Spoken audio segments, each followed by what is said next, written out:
Well, heavy mineral mining needs multiple clearances and attracts 10% export duty.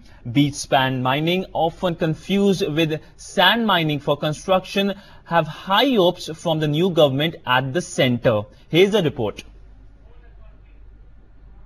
Minimum government and maximum governance is the new mantra for the new government, and one of the sectors which is looking, with the renewed hope at the new government is the mining sector, because it develops lots of employment in the country. And to talk about the sector and the potential growth and challenges, we have with us the Mr.V.Subramanian, who is the managing partner in VV Minerals. Thank you very much for your time, sir.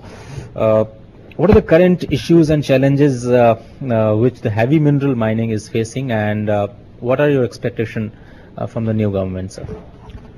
Yeah, to start with, the heavy mineral mining was recently imposed with a export duty, 10% export duty for export of certain minerals, which is first of its kind. Probably nowhere in the world these kind of minerals are waived with the duty, imposed with the duty. So that has been a major hit to us. For the past 1 year, this business has been struggling because we are unable to compete with Australia and South Africa, where their exports have actually picked up. So that's the first challenge what we see. Second is a lot of clearances, which abnormal delay in the clearances. Our sector, before a mining lease can be granted, we are supposed to get a clearance from about 18 different departments from central and state governments. So that's like another big challenge, where lack of ports, lack of port capacity, lack of power, lack of proper roads for transportation, expensive power, lack of what can I say, fuel, natural gas, for instance. Yeah. So that's common to every industry. The infrastructure problems and the power shortage supply is common to every industry. But at one point of time, your company was world's largest exporter of the garnet.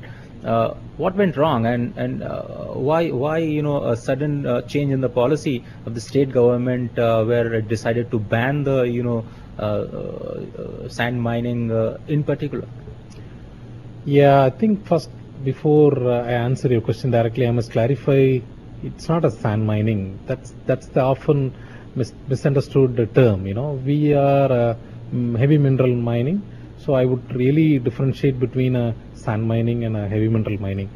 So there was a lot of confusion that happened in reverse sand mining, which is used for construction, which actually disrupts the nature or environment or whatever. But beach sand, for instance, we mine, and most of the mineral, at least 85% of the mineral, the sand is being put back into the sea. So there is not really any impact on this environment. What is the impact after the ban in terms of employment, in terms of revenues, and also I understand that the government is also losing in this whole episode?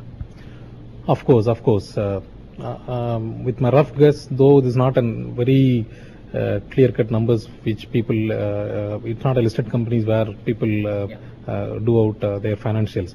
But with my rough estimate, forex generation to the tune of at least 2,500 crores has been lost, forex revenue generation, and to the exchequer directly, in terms of royalty, in terms of VAT, in terms of excise duty, in terms of professional taxes, and I'm sure at least 500 crores per year must have been hit, only because Tamil Nadu was contributing at least 80% of the total heavy mineral produced in India, at least 80.